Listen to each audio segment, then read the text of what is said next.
suis née le 16 septembre 1918. Mon papa était encore à la guerre et quand je suis née, il n'était encore pas libéré. On avait une toute petite maison où il n'y avait que 2 chambres.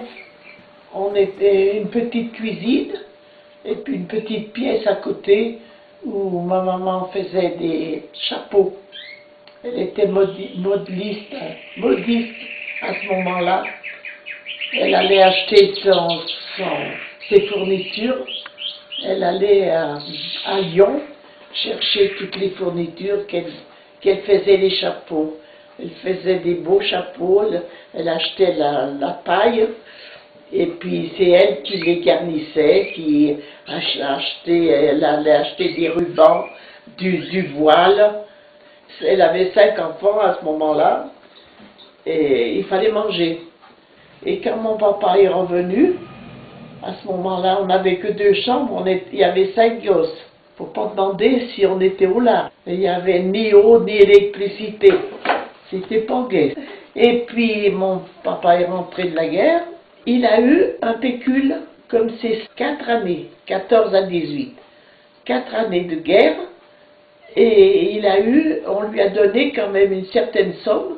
Il a pu acheter la maison où j'y suis restée jusqu'à 23 ans. Il était maçon, il était son chef. Et il allait travailler de Tel, et il a travaillé au tunnel de Tarare. Et un jour, il allait en vélo, il n'avait pas de voiture. Et il avait accroché à son vélo une barre pour faire un échafaudage. Il a eu une barre de fer qu'il avait bien attachée au vélo. Il est parti, il est tombé, et puis la barre de fer lui a tapé là où il a pris son cancer. Et c'est de là que ce cancer est venu et qui l'a entraîné à la mort. J'avais 9 ans quand mon papa est tombé malade. Il a pris un cancer à l'estomac. Il est parti à l'hôpital à Lyon où il en est mort. À ce moment, j'avais 9 ans. J'étais la dernière. Ça a été terrible parce que depuis qu'il était rentré de la guerre, il me câlinait bien. Il m'a vu tout bébé, il m'a vu grandir un peu, et il est parti. Je ne l'ai jamais revu quand il est parti à l'hôpital, je ne l'ai jamais revu. Et je vois toujours monter la voiture qui amenait son cercueil. J'étais à l'école, sur la place de Tel, avec l'institutrice, tous les enfants de l'école. J'étais avec eux. Je savais que dans ce cercueil, il y avait mon papa. Et ça a été très très dur. Je me souviens qu'au cimetière, ils voulaient... j'ai vu que tout le monde a béni le cercueil. Et on s'est en allé à la porte pour que chacun fasse leurs condoléances. Et après, moi, je me suis sauvée. Je suis retournée vers son cercueil. Je ne voulais pas qu'on l'enterre, qu'on le mette dans la terre, mon papa. Ça m'est resté dans la mémoire. Hélas, j'ai été obligée de me rendre. Et voilà. Et bien après, ma maman avait plein de ressources. Et ma soeur, qui avait 4 ans de plus que moi, elle était à l'école. Mon 3e frère, mon frère le plus jeune, était au séminaire à Lyon. L'autre, il n'avait encore pas commencé de travailler. Et le 3e de mes frères était au régime. Alors, point d'argent qui rentrait à la maison. Point d'allocation familiale. Ma maman a pris un beau binoir. Elle s'est fait amener à la maison un beau binoir pour la maison Coyard aux Forêts à Tel. Alors, elle faisait des canettes. Aussitôt, toute la journée, elle faisait des canettes. Donc, elle faisait un peu d'argent. Et on n'a pas enduré de la faim. Elle se débrouillait bien pour qu'on mange à notre faim. Après, on lui a proposé de garder un enfant de cour. À ce moment-là, le commerce marchait à plein à court. Et la dame qui avait cette petite fille, il fallait qu'elle aille travailler à l'usine. Donc elle ne pouvait pas garder sa petite. Ma maman l'a pris en nourrice.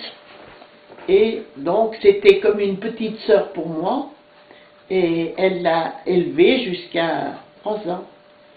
Alors je l'ai toujours, d'ailleurs elle est toujours en vie. Elle a 81 ans. Elle est à Grenoble et Paulette. Alors je la vois toujours. Et puis bon, un deuxième après, elle en a eu un deuxième. C'était un petit Polonais, elle ne l'a pas gardé bien longtemps. Mais enfin, ça lui faisait un mois assuré. À la fin du mois, elle savait qu'elle allait toucher tant. Et elle s'en est bien sortie comme ça. Et puis après, ben, mon frère est revenu du séminaire, il était malade. Il faisait de la déprime et il n'a pas pu continuer. Je me souviens très bien qu'il était dans sa chambre toute la journée. Il avait même monté un petit poste à galène sur un rocher et avec une aiguille, il trouvait tous les postes avec son poste qu'il avait monté lui-même, avec un montage avec des fils électriques et tout. Oh là là. Oh, mais, et tous les jeunes venaient chez nous pour entendre ça. C'était nouveau. Il n'y avait pas de poste de radio à ce moment-là. Et bien lui avait trouvé pour la radio. Alors il y avait une petite aiguille, je me souviens, on l'a changé de place. C'était une autre radio. Et voilà, alors il avait passé son temps comme ça. Et puis, longtemps après, je ne sais pas combien de temps après, il s'est marié, Eugène. Et le pauvre, le malheureux, 1 an après, il allait avoir une petite fille. La guerre de 39 s'est déclarée. Il est parti à la guerre et il a été tué le 6 juin 40 dans l'Aisne. C'était qui sa fille? C'est qui? Sa fille, oui, ben elle est venue au monde, elle est morte en venant au monde. Alors il n'a jamais vu sa fille. Il n'est pas venu en permission. Oh là là. Il n'a jamais vu sa fille parce qu'elle est morte à la naissance, petite Thérèse. Alors mon deuxième frère, il a fait aussi son régiment, puis il est revenu. Il était maçon aussi. Tous les deux ont été maçons. Voilà, ils ont pris la succession du papa. Ma sœur, finalement, elle s'est mariée. Elle a travaillé jusqu'à elle s'est mariée. Elle a travaillé, elle a fait des ménages, elle gardait des enfants. Elle s'est mariée, puis elle est partie à Belmont. Et moi, je suis restée avec ma mère. Mon deuxième frère, il a fait la guerre. Il était parti et il est mort prisonnier en Allemagne. Léon, le papa de Georgette, il a eu cette petite et il l'a vue une fois. Elle avait 3 mois quand il a eu sa première permission. Elle avait 3 mois, la petite. Il l'a vue, il est reparti à la guerre, il est mort en captivité. Et puis le troisième, il avait déjà 3 enfants.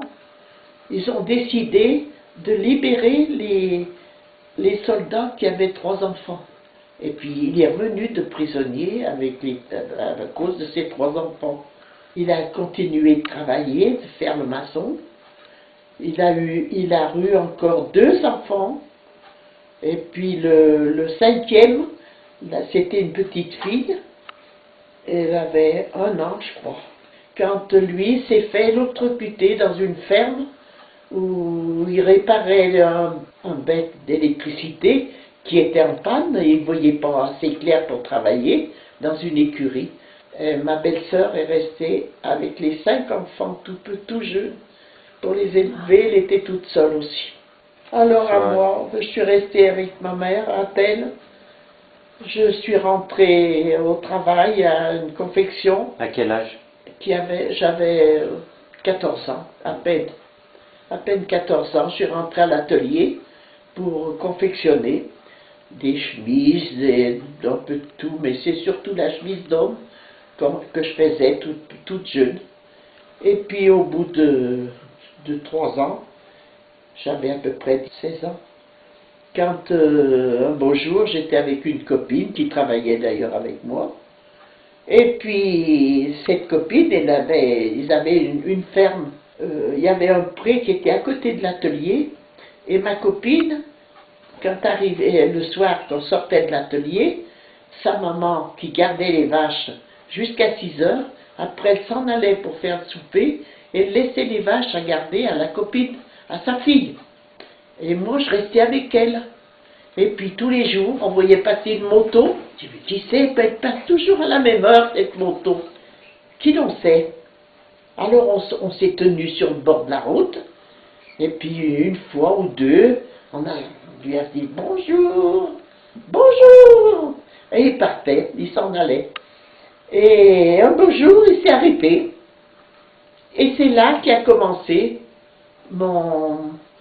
c'est devenu, ça s'est tourné en amour, et on s'aimait tous les deux, et hélas, avant le mariage, il y a eu la guerre qui s'est déclarée le 3 septembre 1939. Mon frère, mon plus jeune frère, était après faire une petite moisson.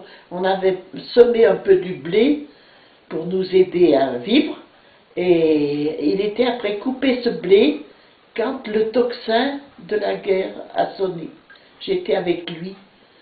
On a fait des cris, on pleurait, on a dit, mon Dieu, c'est la guerre, c'est la guerre. Et il a été obligé de partir, incorporé. Mais comme on s'écrivait presque tous les jours, à ce moment-là, alors on a décidé, première permission qu'il aura, on a décidé qu'on allait se marier. Parce que on ne savait pas du tout quand la guerre finirait, et on avait décidé qu'après son régiment, il était parti 2 ans au régiment, j'ai oublié ça, il a fait 2 ans de régiment, où je suis restée avec ma mère, moi, et on s'écrivait à ce moment-là, elle était au régiment à Strasbourg, premier chasseur. Et au bout de ces 2 ans, on a décidé notre mariage. On a dit, puisque la guerre vient, eh ben, on va se marier. Donc, il est venu, il a eu une permission, et on s'est marié le 5 décembre 39. Il est resté 10 jours. La lune de miel n'a pas duré longtemps. Et il est reparti à la guerre. Et à ce moment-là, comme je voulais un enfant de lui, de peur qu'il soit tué, je voulais garder quelque chose de lui, je voulais un gosse. Donc j'ai été enceinte. Et au mois de février, j'étais chez ma belle-mère à Ranchal, et tout d'un coup, ça s'est déclaré, j'avais mal. Ma belle-mère, qui était bien gentille, elle m'a dit, va vite te coucher. Elle a fait monter le docteur. Alors, le docteur m'a fait rester 8 jours au lit, et il m'a dit, ça va se tasser, ça va aller mieux. Mais au bout de 8 jours, que je me suis relevée, la fausse couche est venue, c'était fini. J'en avais plus. J'ai pleuré. Je ne savais pas ce qui m'attendait après. La deuxième permission, il a pu l'avoir toujours en étant en ligne. Et à nouveau, j'ai pu être enceinte. C'est de là que Blanche, j'ai eu ma première fille 9 mois après. La naissance de Blanche, il faisait très froid, puis il y avait un peu de neige, mais enfin pas énormément. Il y en avait tombé, mais les traces étaient faites. Alors, je pensais qu'elle allait être née pour Noël, c'était donc le 25, mais non, rien du tout. Le 25, j'allais bien. Dans la nuit, vers, je sais pas quelle heure, 11 heures du soir, par là, j'ai pris mal. C'était la guerre. Et bien entendu, point d'essence. Personne n'avait de l'essence pour la voiture. Alors, c'était un peu tragique. Fait qu'on est monté tout de suite, enfin, pas moi, bien sûr, parce que j'étais déjà malade.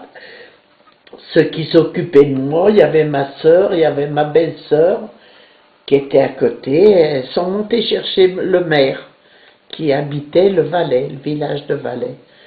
Et alors le maire, on a dit, étant maire, il aura sûrement un peu d'essence. mais pas mieux le maire que les autres. Il n'a pas pu me descendre. Premièrement, le temps était mauvais, il n'était pas jeune non plus, et il a dit non, non, je ne peux pas l'emmener, chercher quelqu'un d'autre. Alors, on s'est dirigé chez Monsieur Lachise, de Tel, et lui, enfin pour son commerce, il avait une certaine réserve d'essence. Alors, il a dit, ben oui, oui, oui, je vous emmène, moi. Alors, c'est donc lui qui m'a emmené à la maternité de Cours. Et c'était le château, un beau château à Cours. Et il m'a laissé là-bas, et il y avait ma sœur et ma belle-sœur qui m'accompagnaient. Et je l'ai eu qu'à 2h10 de l'après-midi. Je compte les minutes parce que je ne les oublierai jamais. Elles ont été bien terribles. Alors la petite était au monde et c'était pourtant un garçon que j'attendais.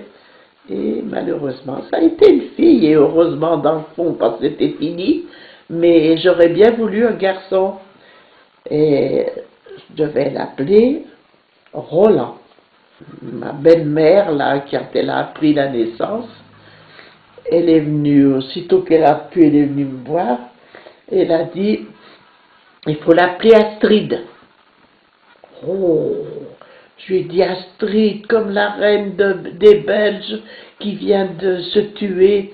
Oh non, c'est un nom de reine, moi je veux tout de même pas l'appeler comme ça. C'est très joli, mais non, ça va pas.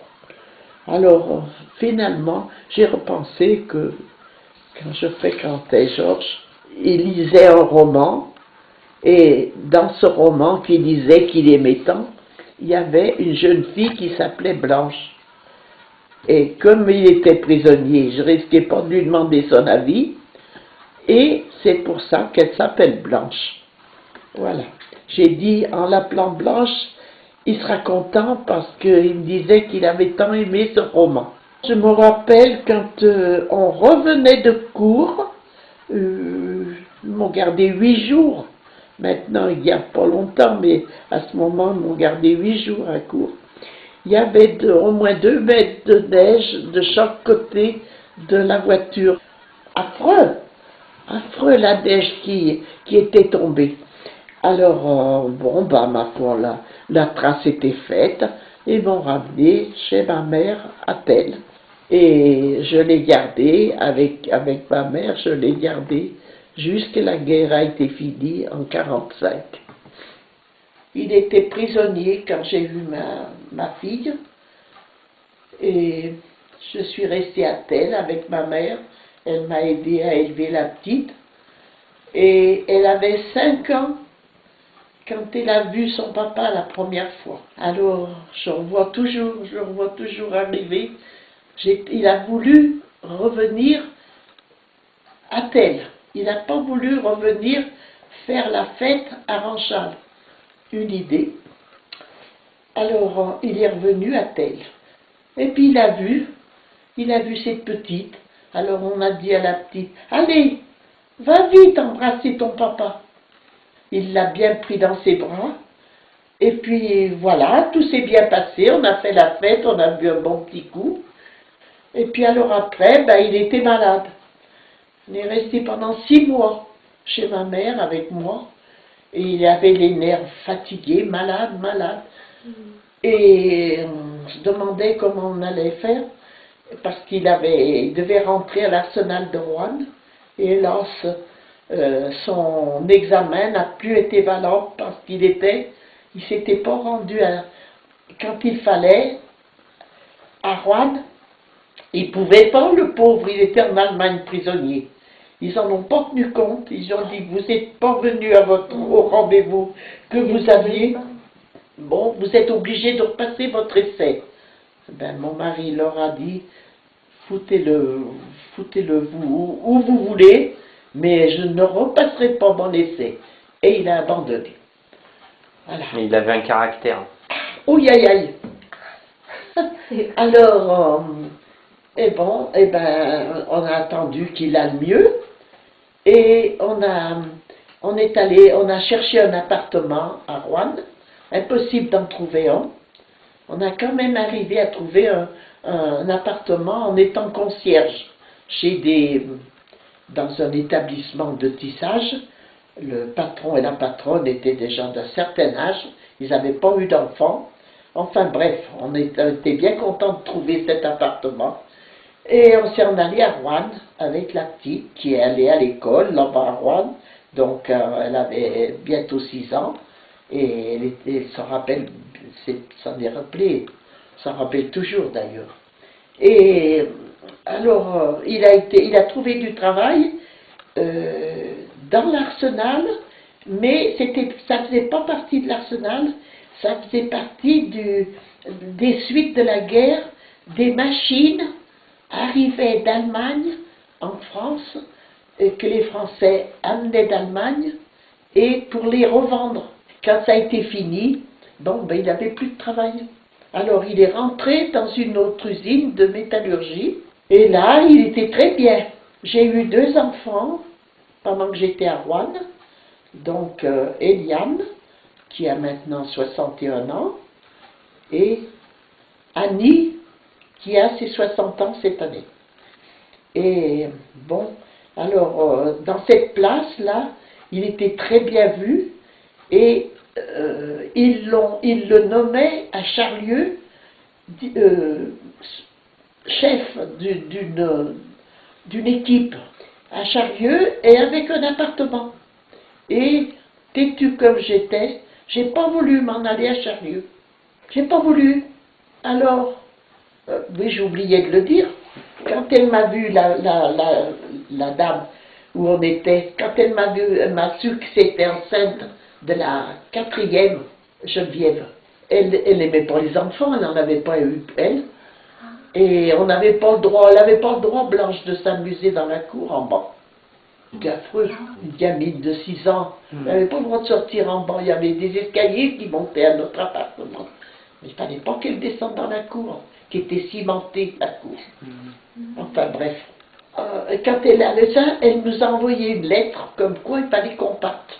Et elle menaçait de, si on ne partait pas, de nous mettre porter plainte. Alors on a été obligé, il a cherché un appartement à Rouen. Plusieurs se sont loués devant son nez. C'était horrible à ce moment-là. Il n'y avait plus de logement. Et voilà, ça fait qu'on est revenu, on a trouvé un appartement à Belmont. Alors il a été obligé d'aller chez Golfetto. C'était lui qui aimait le travail, travail minutieux, il est tombé dans une industrie où c'était le coup de masse sur les pièces et tout le bazar. Alors il s'y est pas plu. Et alors il a cherché un autre. Il n'a pas trouvé d'autres métallurgies. Il s'est mis au tissage. Il a appris à tisser. Il a bien tout fait, le pauvre. Pour me contenter, comme il y avait déjà 4 enfants, alors il s'est dit, c'est pas le moment de rester sans travail. Alors il s'est mis à tisser chez Bignon, en haut, aux 80. Ben, moi, je m'occupais des enfants, c'est tout. Pendant, je ne sais pas combien, 2 ans peut-être.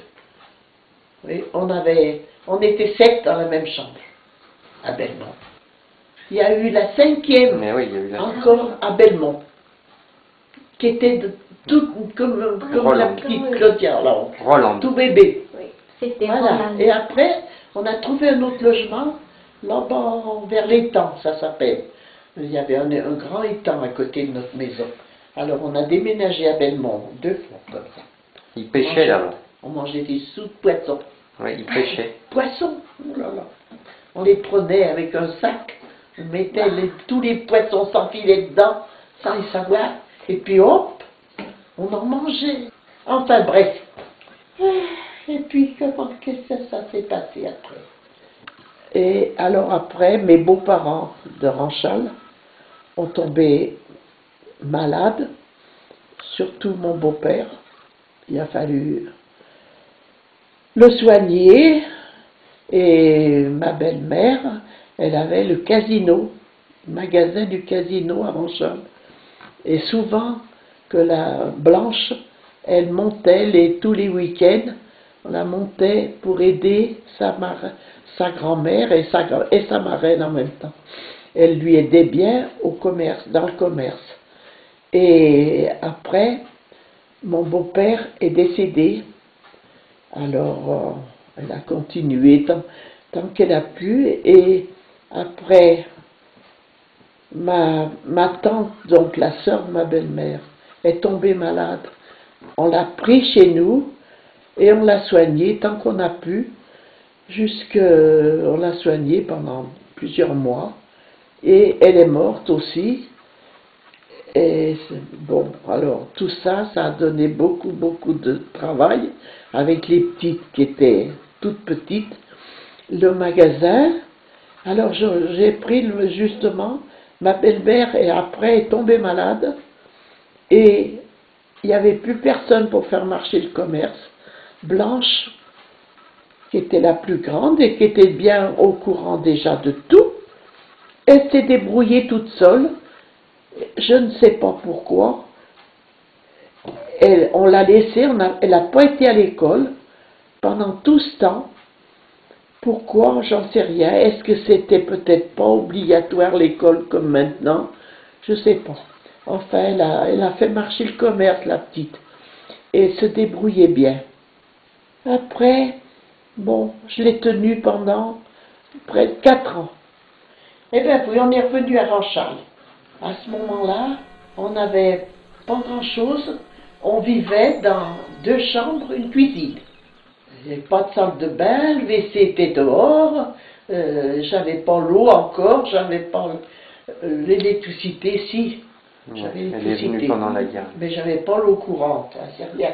5 enfants et les couches à laver à la main. Les couches, t'avais 5 enfants. Tout à la main, le linge. Et oui, et il y avait... Du travail. Eh, mon Dieu, il y avait 4 toutes petites. 5. Il y avait Roland. Oh ben Blanche était grande. Oui, grande elle déjà. Oui, elle était grande elle. Marie-Ange, j'étais là. Quand Marie-Ange est venue au monde. Ouais. Oui, que j'étais enceinte, j'étais très malade. Le docteur est venu, il a dit tout de suite, Grange Blanche à Lyon, vite téléphoner à l'ambulance, qu'il vous emmène tout de suite, c'est très grave. Je faisais de la crise d'urémie. Au lieu d'uriner de l'urine, je faisais du sang. C'était très grave. Alors, le docteur ne m'a pas caché, il m'a dit c'est très grave, on va vous avorter en arrivant. Alors, je suis partie, bien sûr, à l'ambulance. Et je suis arrivée à Grange Blanche, m'ont soigné, je ne sais pas ce qu'ils ont fait, je ne me rappelle plus. Je sais que j'avais une dizaine de docteurs autour de mon lit, c'est tout ce que je me rappelle. Et là, maintenant, eh ben, quel âge est là? 57 ans maintenant. Et ils m'ont pas avorté. Ils m'ont bien sauvé la petite. Donc en arrivant à Ronchal, vous arriviez de Belmont. Qu'est-ce qu'il faisait le papa alors là? Il a dû rentrer tout de suite à Cour. Il a fait 2 usines à Cour. Dans la métallurgie. Oui. Blanche est rentrée chez Toviste. C'est la première, elle, qui est rentrée.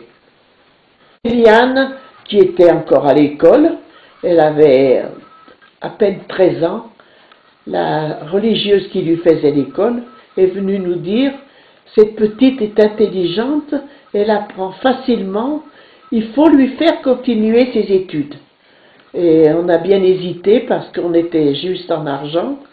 Alors on a dit « Mon Dieu, comment on va faire ?»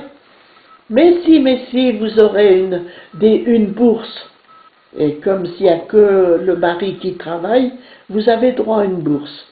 Alors on a dit, ben alors essayons. Si on n'avait pas eu la bourse, elle ne serait pas rentrée à l'école. C'est sûr. Comme c'était en privé, c'était pas tout payé par la bourse. Alors on payait, il fallait payer les notes qui arrivaient à la fin du mois. Voilà. Alors, donc la paye, il la fallait toute, ça fait que c'est Blanche qui travaillait. Blanche a malheureusement trinqué en attendant que les autres travaillent. Elle avait sa paye, malheureusement. Elle nous en a peut-être donné un peu plus qu'il fallait.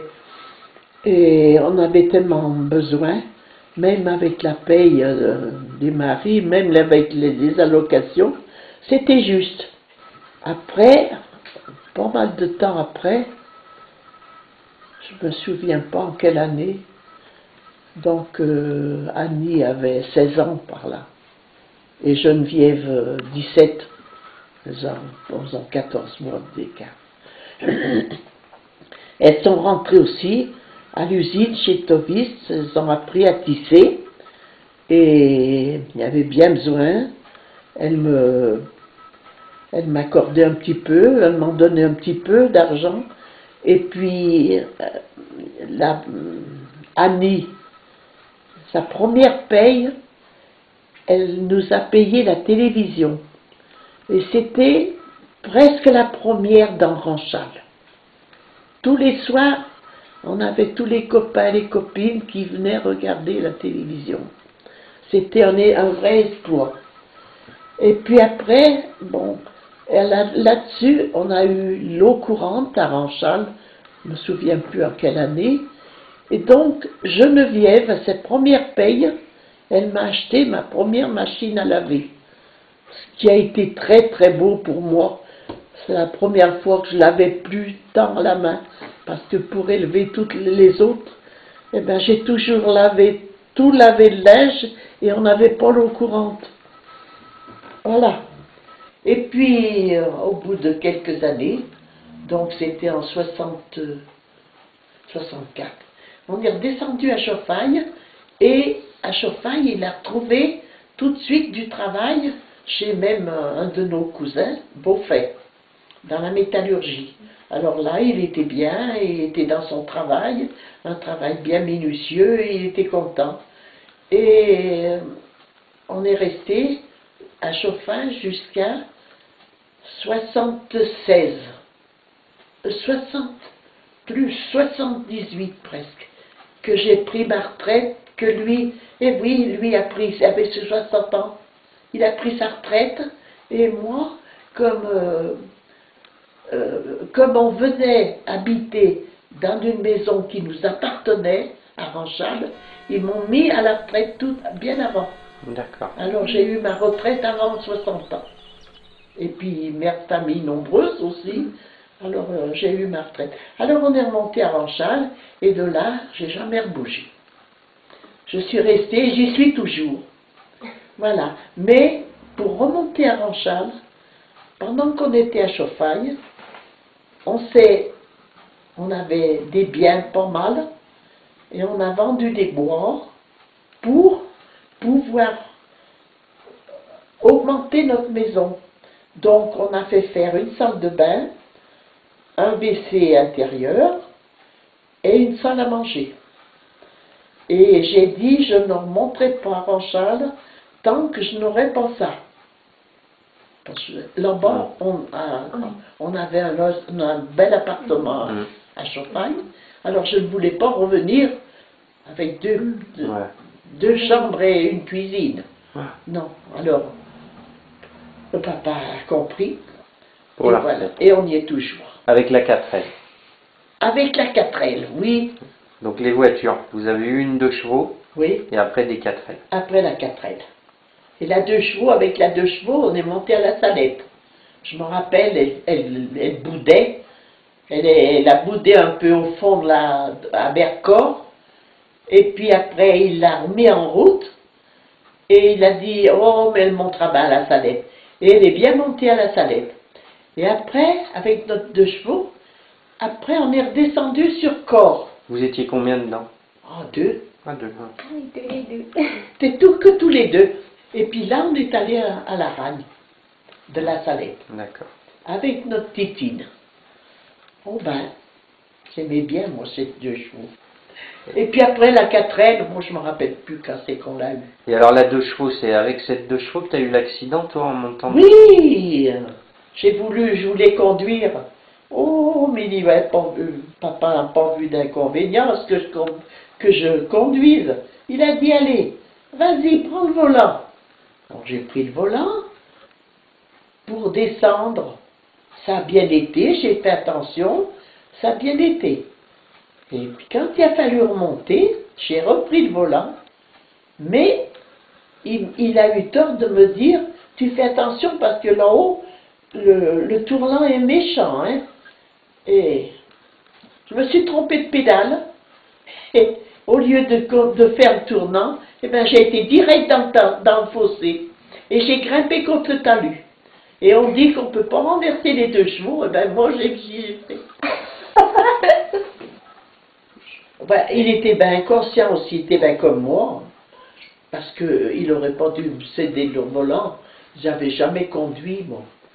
Et les filles derrière, elles étaient comme ça, il n'y avait pas de ceinture, il n'y avait rien. Oh ben non, oh ben la ceinture n'était pas autorisée à ce moment-là. Et c'est après qu'on a dû acheter une 4L. Une 4L jaune. Oui, peut-être, oui, jaune. Ouais. Et avec la 4L, vous partiez en vacances sur la côte? Au Gros du Roi. Oh, oui, il y en avait sous les pieds, il y en avait de partout, de partout. Elle était pleine, les valises et tout. Oh là là, ce départ en vacances.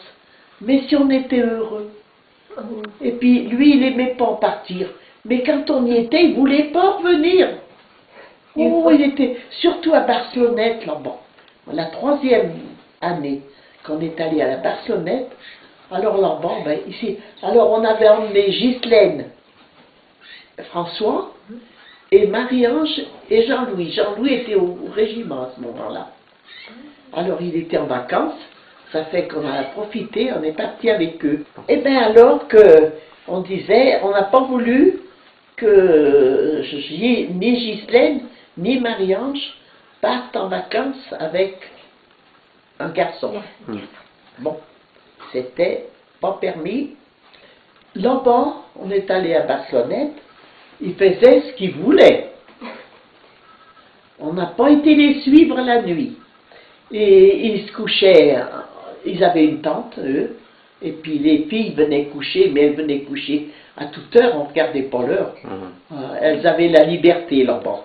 Mais pas pour le départ, parce que ça se serait su qu'on les laisse partir avec des garçons, oh là là. Elles auraient eu tous les péchés du monde. Mais là-bas, elles ont fait ce qu'elles ont voulu. On leur a jamais fait de reproches. Oh, Charles-Louis doit rigoler. Quand on en parle, on rigole. Et puis voilà, on a passé une bonne petite vacance, mais il ne voulait pas revenir, tellement qu'il était content. On avait mis une casserole d'eau dehors, en dehors de la tente, et le matin, une glace dessus. Il faisait bien froid. Ah oui. L'eau toute gelée le matin. Et dans la tente, on avait chaud comme tout. J'avais des couvertures, on était sur un matelas pneumatique. Mais on était bien, on était bien. Et alors les 2 autres années, vous étiez allé au Gros du Roi? Les 2 ans? Oui, 2 ans au Gros du Roi. Alors raconte. Là, on s'est régalé parce que au Gros du Roi, là, quand on est allé se promener, il m'a dit, il y avait tellement de monde, j'ai eu peur de le perdre. Alors, je lui ai dit, écoute, je te prends le bras parce que je vais te perdre. Oh, on aura l'air fin. Hein? Et alors, il t'a pris le bras quand même? Mais maintenant, on se donne la main, mais on aura pas l'air fin de se donner le bras. Oui, bon, on était bien là-bas. Et puis, il y avait le père et la mère Gardon, et puis son oncle et sa tante d'Amplepuis, qui étaient aussi en vacances en même temps. Alors, on vivait presque ensemble tous. Oh, bon, on a passé 15 jours, mais heureux comme des rois. Je me rappelle un jour, il y avait une grève du vin. Et le vin, avec des grosses cuves, ils sont venus sur la place du Gros du Roi, là-bas, et on allait chercher du vin tant qu'on voulait. On a pris toutes les casseroles, n'importe quoi. On a pris tout ce qu'on pouvait pour aller chercher du vin. Alors là, il y a eu des cuites épouvantables. Il y avait des Allemands à côté de nous, mais il était sourd, il était sourd. Puis il en a bu, puis tout le monde en a bu. Sauf les femmes. Les hommes, ben, ils s'enfilaient quelque chose, c'était gratis. Alors, il y a du bon vin, hein, qu'ils nous ont donné. Alors voilà, ben voilà un bon truc des vacances, hein. On s'est régalé. Hélas, trois années de ma vie en vacances, ça a été tout. J'ai eu une vie vraiment mouvementée. Je ne sais pas pourquoi je vis encore à 90 ans. Ça prouve que tous les malheurs ne font pas mourir. The stars getting closer. Oh, that's the beauty I need to breathe through the days. Oh, that's my faith. I feel I'm getting higher, and I'm seeing through the fire, and I'm longing to get warm, to get warm. And you say I have a beauty, and you say I have it all.